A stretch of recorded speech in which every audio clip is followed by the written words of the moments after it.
অভি? তাহলে তোমার চোখে আমার চোখে না একটা পোকা পড়ে গিয়েছিল। মিথ্যা কথা সবসময় তোমার চোখে পোকা পড়ে বুঝে পিসিমণি। ওরে অভি, তা তুই স্কুল চলে যা বাবা। আর অঞ্জন কাকু আমাদের বাড়ি আসে না বলে তুমি সবসময় কান্না করো পিসিমণি, তুমি সবসময় কান্না করো পিসিমণি। তুই যা, তুই স্কুলে চলে যা রে বাবা। কেন আসে না? কেন পিসিমণি কেন আসে না পিসিমণি আর অঞ্জন কাকু? জানি না, আমি জানি না, আমি কিচ্ছু জানি না। কেন আসে না পিসিমণি? আর আর আমি জানি না রে অভি, আমি জানি না। কেন না পিসিমণি? স্কুল থেকে ফিরে এসে অঞ্জন কাকুকে বাড়ি নিয়ে এসে অভি গিয়ে তাকে বলবো আমি অঞ্জন কাকুকে যে তাকে তোমার জন্য আমার পিসিমণি সব সময় কান্না করে। তুমি শুধু একবার আমাদের বাড়ি চলো পিসিমণি, শুধু একবার আমাদের বাড়ি চলো পিসিমণি, শুধু একবার। আসবে না রে অভি, আসবে না। সে যে আরে কখনো কোনোদিন আমাদের এই বাড়িতে ফিরে আসবে না। এই বাড়ির আসার দোরটা সে যে নিজের হাতে বন্ধ করে দিয়েছে। আমি আমার এই হৃদয়ের না, আর আমি ভাবতে পারছি না, না, ওই শয়তান চরিত্রহীন লম্পটের আমার হৃদয়ে আর কই কলঙ্ক দিয়ে ওরা আমায় ঢেকে রাখলো। আবার আমি তোমার কাছে এসেছি চন্দ্রা। কেন এসেছি এখানে? আমার অশান্ত হৃদয়ে একটু শান্তির প্রয়োগ নিতে। কেন আখির বুকে ঝাঁপিয়ে পড়েও কি তোমার কামন্দর হৃদয়ের তৃষ্ণা মেটেনি? চন্দ্রা, আবার নতুন করে ছুটে এসেছো আবার নারীত্বকে নিয়ে ছিনিমিনি খেলতে। তুমি বিশ্বাস করো চন্দ্রা, আমি লম্পট নই, আমি অমানুষ নই। তোমার অঞ্জন। আরে থামো তুমি। তোমার অঞ্জন, ওই কথাটা আর তোমার মুখে মানায় না।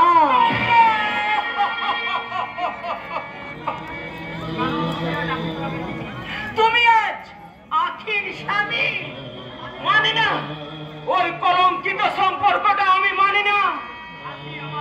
আখিকে আমি বোন বলে ভাবি, ভুল বুঝে জোর করে ওরা আমাদের বিয়ে দিল। মনের প্রাণে আজও আখিকে আমি বোন বলেই ভাবি। তুমি কিন্তু এই সমাজের বুকে আজ তোমরা স্বামী স্ত্রী। ও সম্পর্ক আমি ভেঙে দেবো। কেউ বা কারা আখির সর্বনাশ করেছে আমি জানি না। আর আখিই বা কেন সমস্ত দোষ আমার উপর চাপিয়ে দিয়েছে তাও আমি বুঝতে পারছি না। তবে তোমাকে কথা দিচ্ছি চন্দ্রা, আমি প্রমাণ করে দেব। থাক, আর মিথ্যে প্রমাণ দেখিয়ে লাভ নেই, আর কোনো প্রয়োজন নেই। আসো না, তুমি এখনই এখান থেকে চলে যাও। আর কখনো কোনোদিন তুমি আমার সামনে এসে আর দাঁড়াবে না।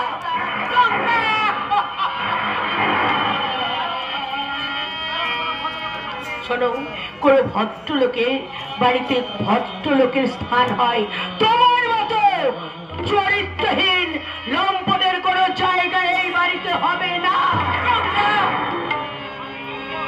আমি লম্পট, আমি চরিত্রহীন, শেষ পর্যন্ত তুমিও আমায় চিনতে পারলে না চন্দ্রা।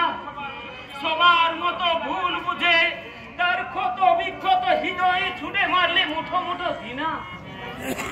সবার মতো তুমিও আমাকে কুকুরের মতো তাড়িয়ে দিলে।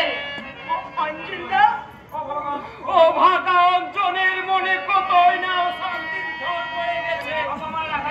অপমানের আঘাতে ক্ষত বিক্ষত হয়ে গেছে তার কোমল হৃদয়। তাই তো একটু শান্তির আশায় তোমার কাছে ছুটে এসেছিল চন্দ্রা। অথচ তুমিও তাকে চলে যাও, না। চলে যাও, তুমি এখন এই মুহূর্তে এখান থেকে চলে যাও।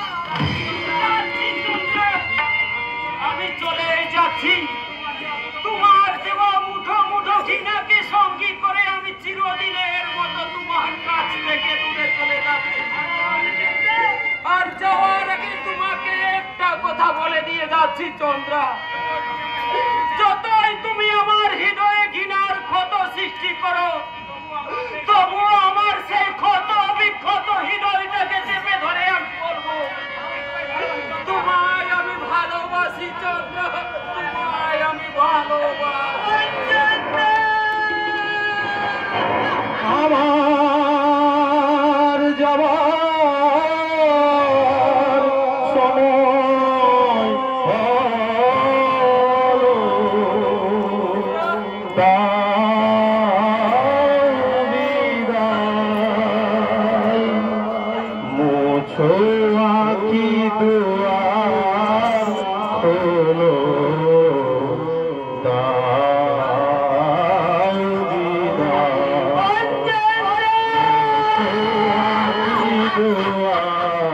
খোলো,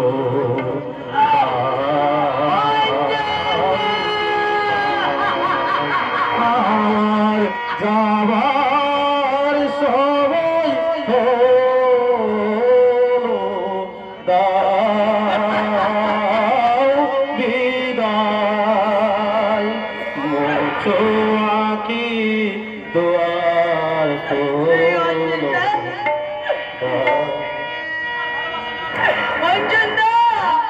তোমার এই ভালোবাসা দেওয়ার ক্ষমতা যে আজ আমার নেই, তুমি আমাকে ক্ষমা।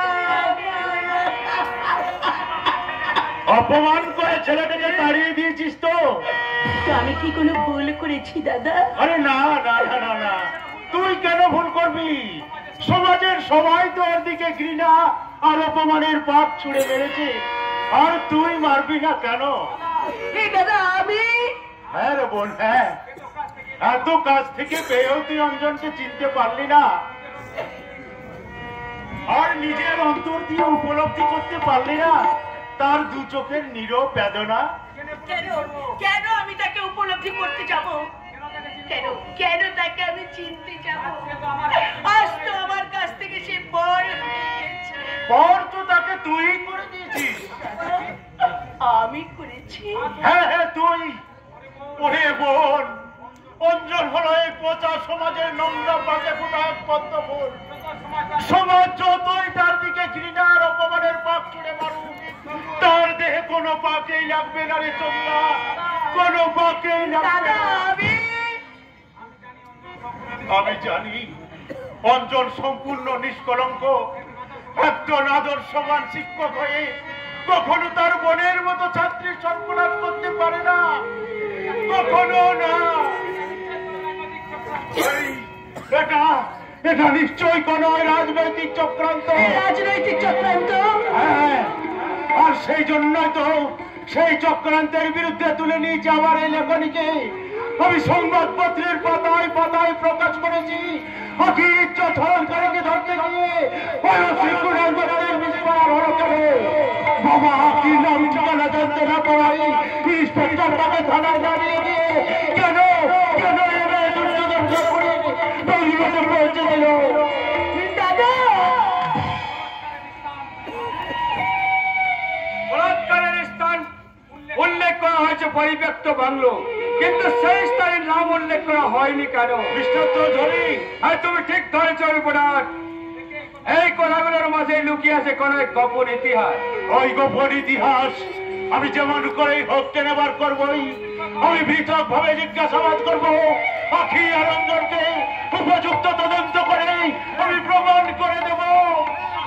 না, তুমি আর কোনো তদন্ত করবে না, আর এমএলএ দুর্যোধন গাঙ্গুলির বিরুদ্ধে কোনো প্রমাণ তুমি সংগ্রহ করবে না দাদা। চন্দ্রা, রিপোর্টার সত্যবান রায়ের বোন হয়ে তুমি এ কথা বলছো? হ্যাঁ হ্যাঁ, আজ আমি এ কথা বলছি কারণ ওই আমার যদি কোনো ক্ষতি হয়ে যায়, আপনারা কি আমাকে রক্ষা করতে পারবেন? আর তাই বলে রিপোর্টার তার একটা বোনকে বাঁচাতে এই সমাজে আর 5টা বোনের বিপদের কথা ভাববে না? কিন্তু তুমি না মাতঙ্গিনী দেশের মেয়ে, তুমি না স্বাধীন দেশের মূর্তিমান নারী শক্তি। আখি যদি আজ তোমার নিজের বোন হতো, দুর্বল বলে কি তুমি একটিবার প্রতিবাদের ভাষা তুলতে না যে অপরাধীর শাস্তি চাই? আমার ভুল হয়ে গেছে দাদা বাবু,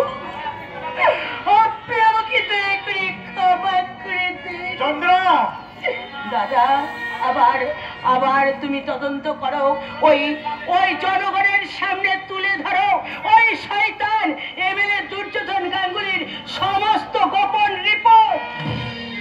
আবার আমি লিখবো, আমার লেখনী দিয়ে সচেতন করবো দেশের সমস্ত জনগণকে, যারা রাজনীতির ট্যাবলেট খেয়ে দিবানিশি সুখের স্বপ্নে বিভোর হয়ে আছে, তাদের ঘুমন্ত সত্তায় আঘাত হেরে আমি সৃষ্টি করবো তাদের উপর আরেক নবজাগরণ।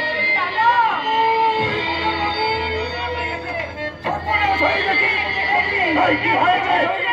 কি হয়েছে হরিপদ? এই তোমার কপাল কেটে রক্ত ঝরছে কেন?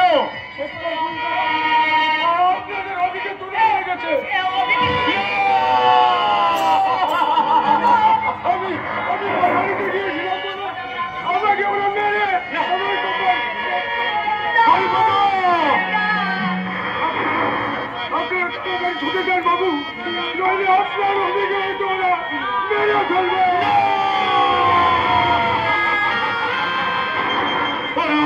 ওরা আমার অভির কোনো সর্বনাশ করতে পারবে না।